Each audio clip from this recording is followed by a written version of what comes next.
Hey there everybody, welcome back. This week we're going to talk about one of my favorite vehicles I've ever owned in my entire life. I've had a bunch of Mopars, and this one's way up there on the list. My 1969 Dodge Polara Station Wagon. Let's get right into it. This is the Servprolara.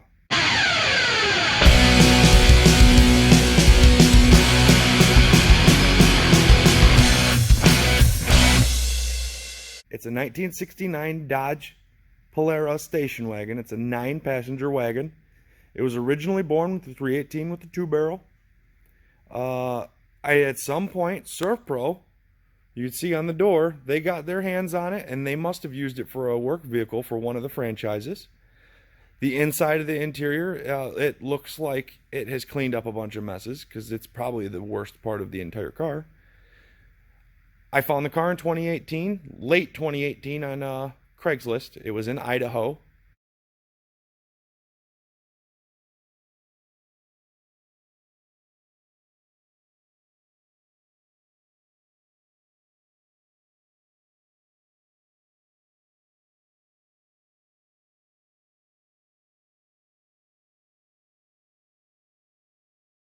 And I decided I was going to just not pursue it. And a couple months later, it was still there, and I said, you know what? I don't know why no one's jumped on this. I'm going to bite the bullet. It was pretty cheap, and I decided I was going to give the gentleman a call. So I did. He sent me a few pictures. I mean, very, very poor quality pictures. They must have been from a flip phone.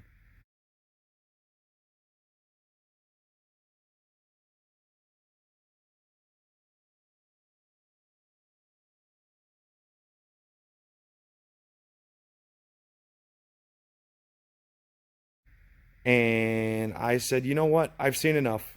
For the price, I'll take a chance on it. And he said something, well, good, because there was a guy coming down from the reservation talking about putting a Ford motor in it and taking it to the fair. So I was like, oh, no. We're not going to do that. And I PayPal'd him the money, and it was a done deal. I had a little bit of an issue with getting it transported, but it was the middle of winter.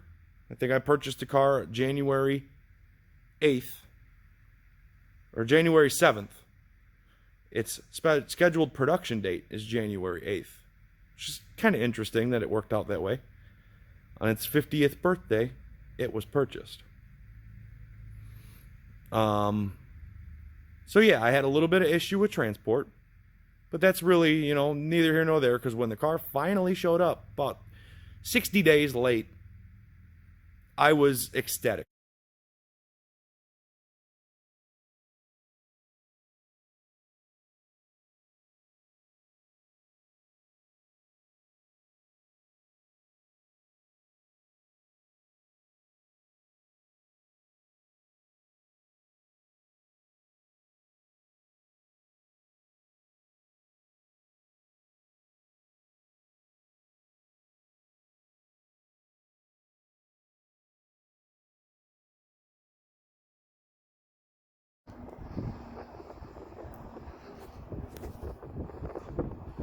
Finally, only waited 2 months.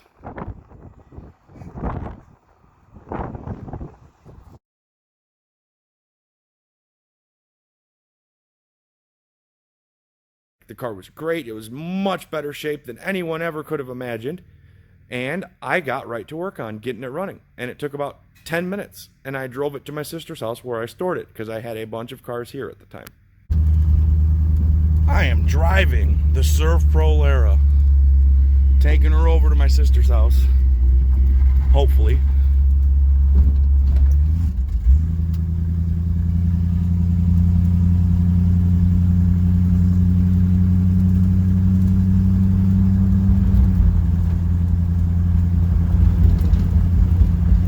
This is where I was doing cop car burnouts.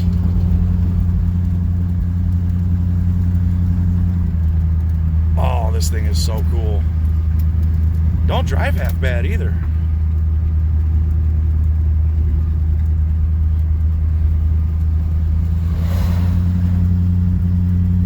Kind of like idling at 25, 30 miles an hour. But It moves. This thing is too cool. Rock solid. I think the only problem I might have is right there, but still, wow. Worth the wait, because I didn't think this thing was going to even be remotely close to what it is.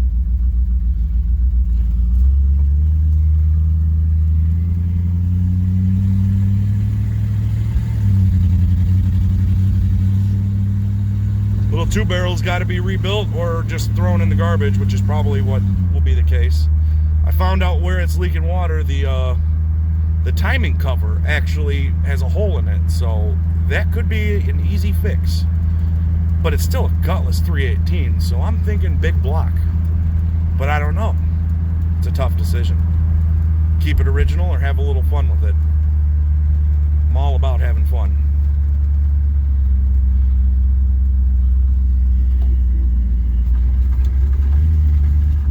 I can't believe I'm actually driving this thing. Oh, it died. I have to restart her.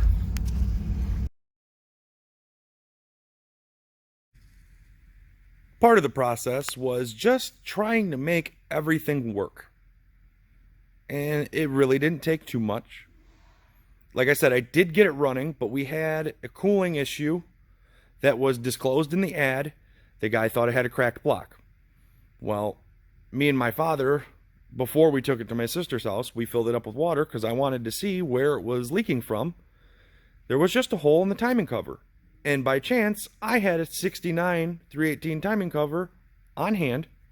So that was a non-issue. I knew that's one thing I had to do. So after I finished up with the cars I was parting out here, I was able to get it over here and start really working on it.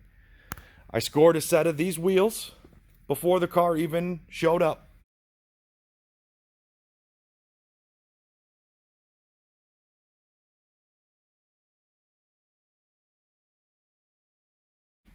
I figured I was these are my first road wheels I've ever tried. I used to hate these wheels. Was not a fan. They are old man wheels. Until I put them on this and realized, crap. Either I'm an old man or these are actually cool.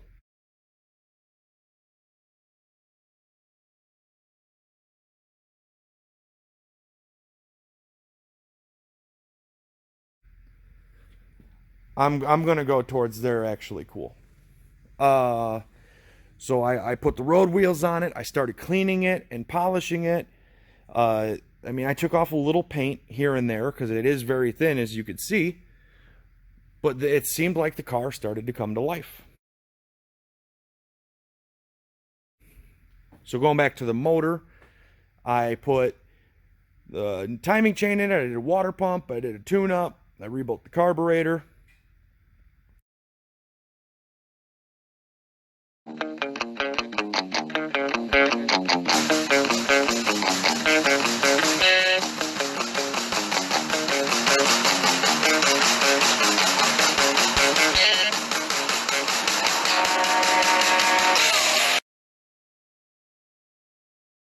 Just all the basics to get it back to operating condition. And it seemed that it was better than new.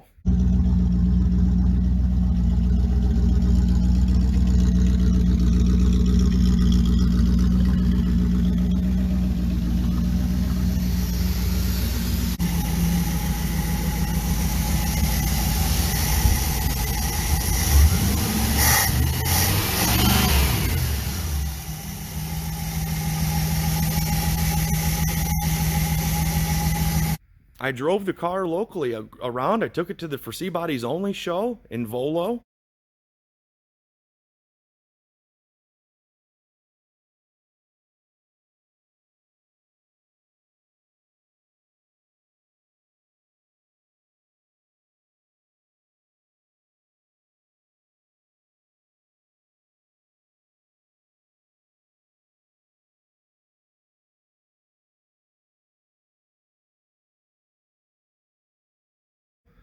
Everybody loved it.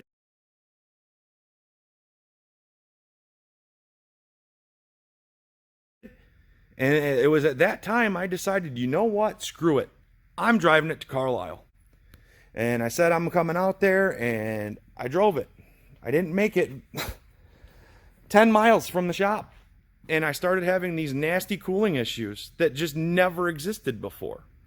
And I didn't understand what was going on. But I was so determined to get to Carlisle, I said, screw it. I have a credit card. I have tools. I'll get there eventually. And well, like I said in the other video, about 40-something hours later, I did eventually make it to Carlisle. And I had a blast.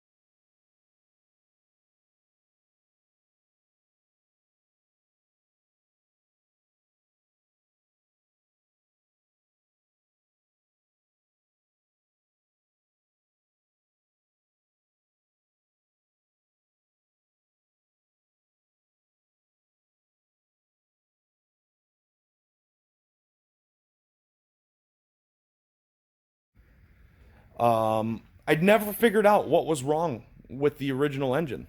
I'm going to assume head gasket, the way it was acting. But that has since been replaced. I pulled that out. Here, we'll go over and open the hood. I pulled the original motor out and replaced it with this.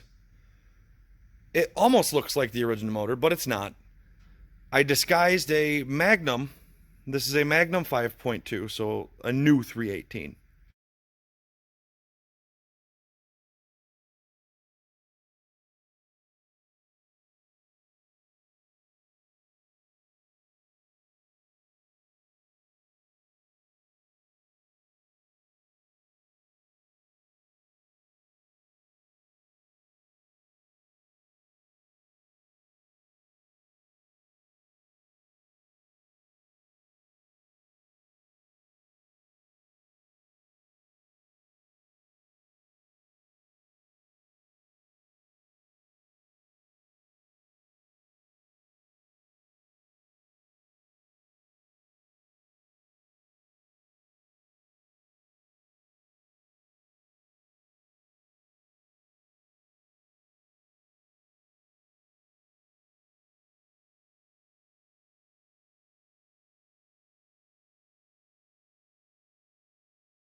I disguised it to look like the old motor.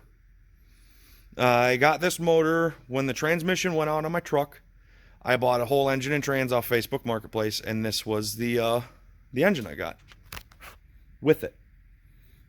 I don't know the exact mileage on it, but it runs pretty good. Doesn't seem to really use any oil or anything, so I'd say it's a win. And it makes tons more power.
And it doesn't overheat. I mean, the temperature gauge barely warms up. I have this giant 26-inch radiator I took out of a 69 Polara wagon. I parted out, and it was a 383 with a tow package. So that's a pretty good radiator right there. Here's the part number on it. So yeah, there's that. So now that's solved. It's still hooked up to the original 727. I pulled that out, degreased it. It had about 2 inches of dirt on it.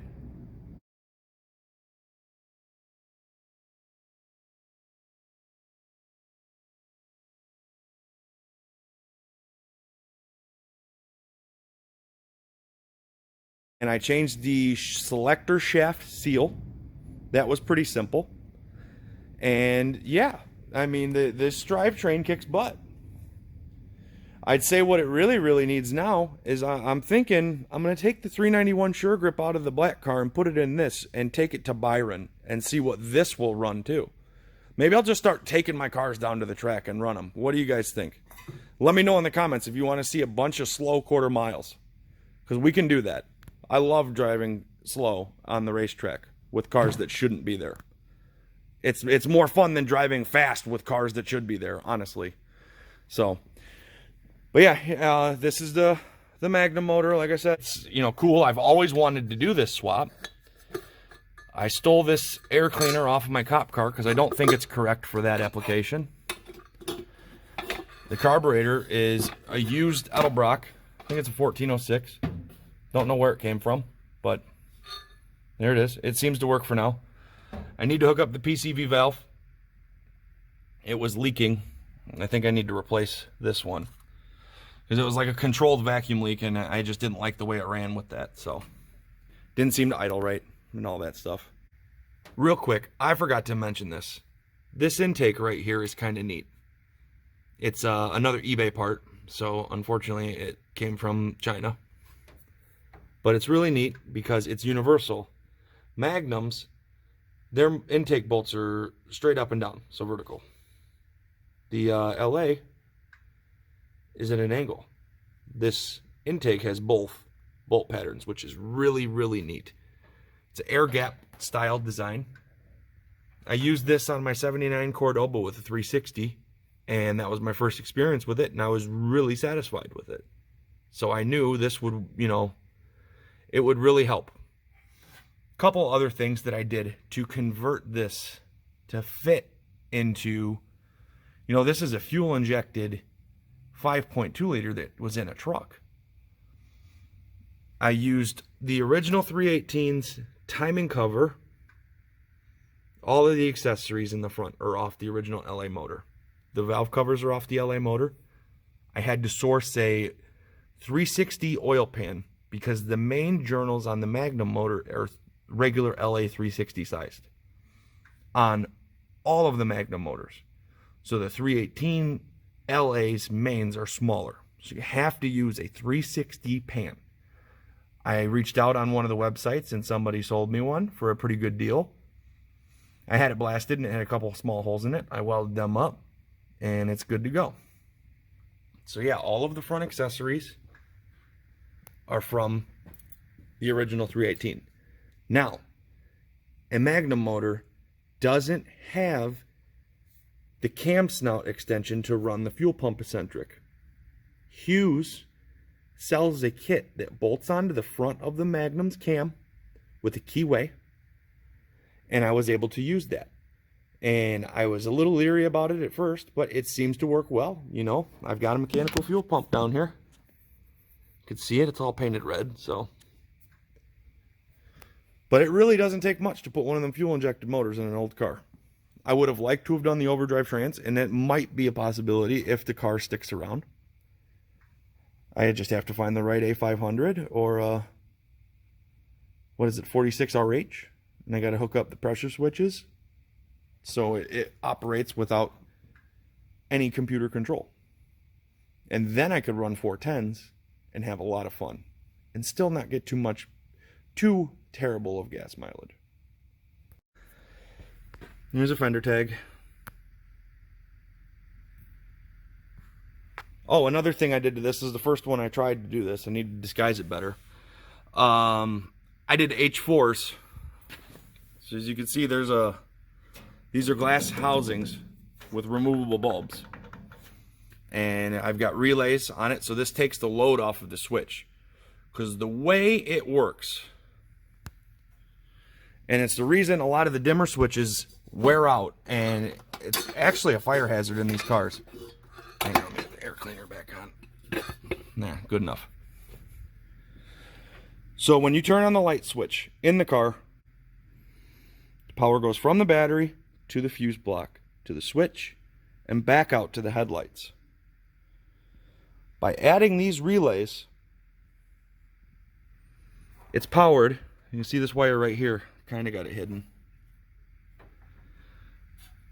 The relays are powered directly off the battery. So the switch just opens and closes the circuit. And it really takes a lot of load off the wiring on the dash. I think they're kick-ass. Some guys don't like the blue look. And I think you can get different bulbs that won't have that. Otherwise, they look stock. Some guys want the fancy halos. I wasn't into that. Let's turn them on.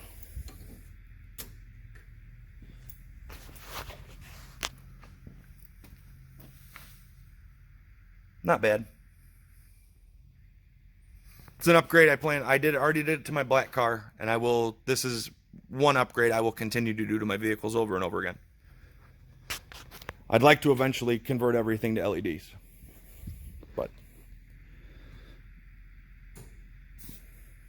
so let's talk about the interior a little bit, because this is the saddest part of the car. The dashboard is really, really bad.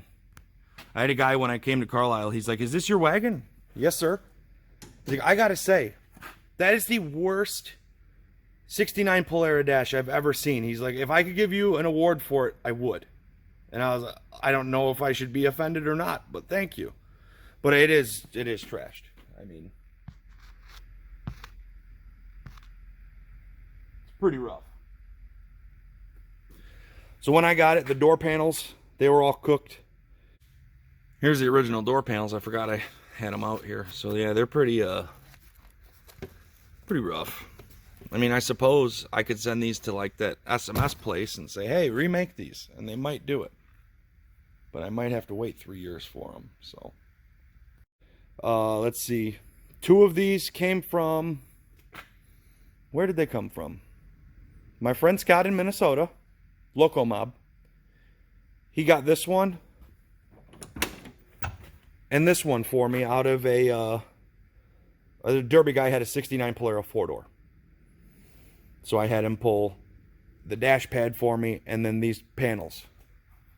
I think he pulled me 4, and I used half of these. And then when I got the that gold wagon I parted out, it had door panels too, and that's what's on this half of the car. And I dyed them, and they came out pretty good. The original seat was really bad, so when I got to Carlisle, I found this in the swap.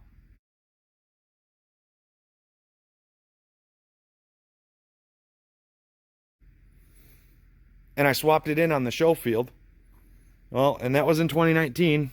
And this is what happens to old seats when you start using them again.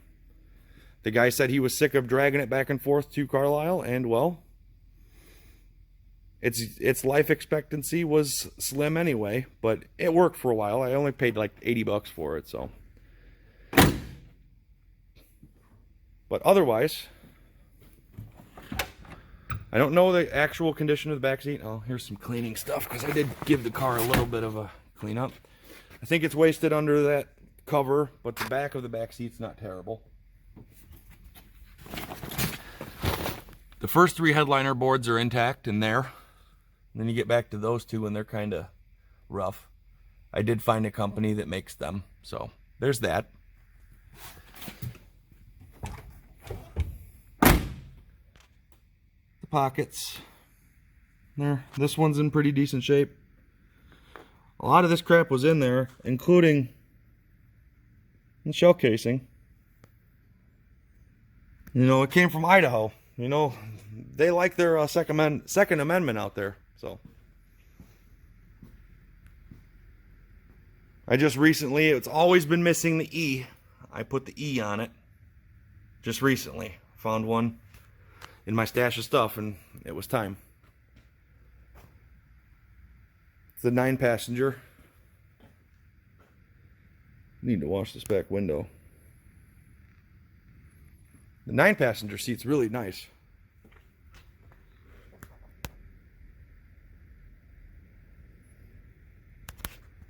But, I mean, for a very original car, this thing is, I don't know, some people don't like this. Some people call it rust. I don't consider it rust. This is nothing. This is nothing. You take 80 grit to that, and it'll just buzz right off. Like it never happened. I mean, this car aged like fine wine. You couldn't replicate this if you tried. And that's why, you know, at first I had big plans. I was going to turn this into a 71 wagon. I was going to change the front end over to the 70, 71 look. And it arrived, and I just couldn't do it. And then talking to people at shows, and they're like, no way can you change this car.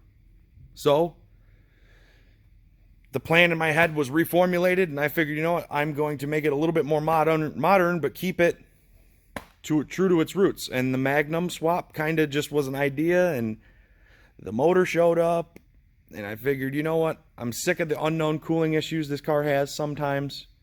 Because I did continue driving it after Carlisle. It's not like I got it back and parked it.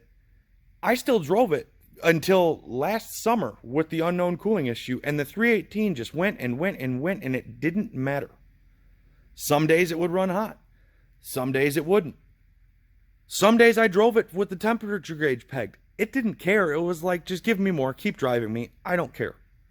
It's impressive. At first I was calling it a science experiment, and then I realized this 318 will run injured indefinitely.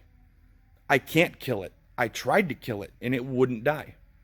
I mean, running out first, running out second gear, and just, it wouldn't die. And that's when I just, you know, I threw in the towel. I said, 318s are indestructible. Which is something I already knew, but I had one that was injured, and I wanted to try and kill it. And I couldn't. I've only killed one 318 in my life, and it was in my Derby car, and it was a Jasper remanufactured engine. And it didn't stand a chance, probably because it was a Jasper remanufactured engine. If it was a stock Chrysler engine, it probably would have been fine. But that's enough about that. This is the Surf Pro in its entirety. I don't know what more there is to say. I mean, I guess we can talk about the very little rust that it has. If you look, the lower fender's got, what's that, some surface rust? That's nothing. That's all good. See, cars out in the West, they don't rust like they do here. And these rockers are like mint. Pinch weld's like perfect. Wheel lip. Some paint chips. We get down here and we're starting to get a little rot cancer. But there you got that tiny little spot. And a little, what's that, a pinhole right there? Nope. But then that's probably one of the biggest rust holes on the car, if not the biggest rust hole on the car. There's a driver's side. Very, very minimal. You have all this sanded off and fixed up over the weekend. No big deal.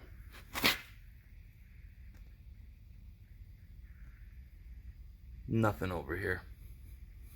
I don't think, oh, there's one tiny little hole right here. Where's it at? Right there. That's nothing.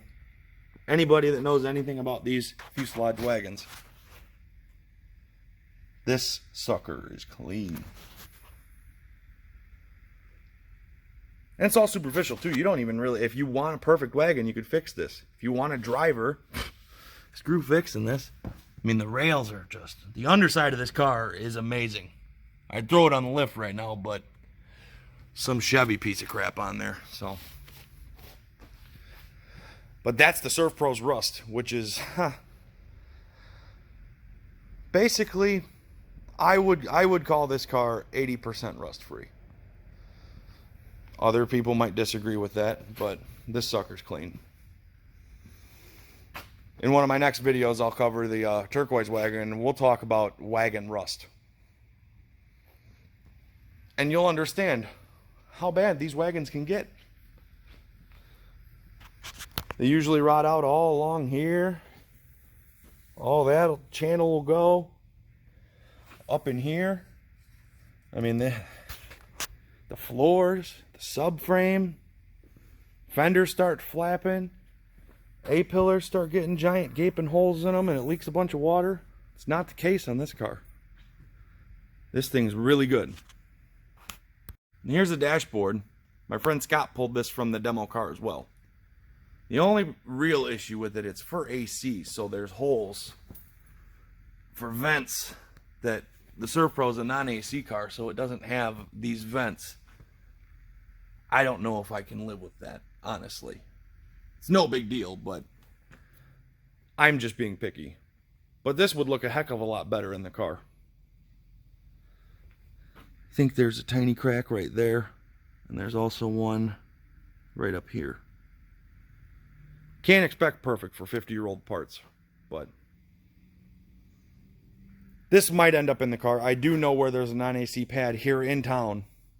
I might go grab that and sell this one if somebody's interested.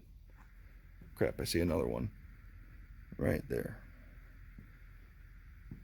But for a non-existent 69 Polara dash pad, that sucker's nice.